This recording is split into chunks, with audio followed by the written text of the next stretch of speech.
Like other web servers, Tomcat is what provides the web pages, images, and other resources you see in your browser. But Tomcat is by far the most popular Java web server for servlets and JSPs. If you want to develop servlets and JSPs, then you have to know how to do so in Tomcat.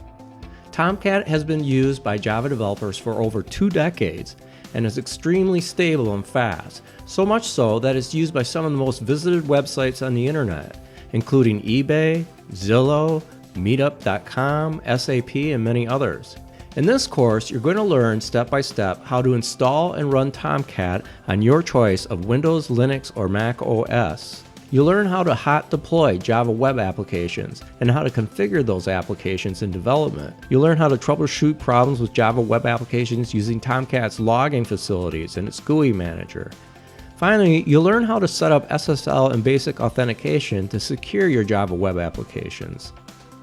After this course, you'll be ready to use one of the most robust Java web application platforms available today.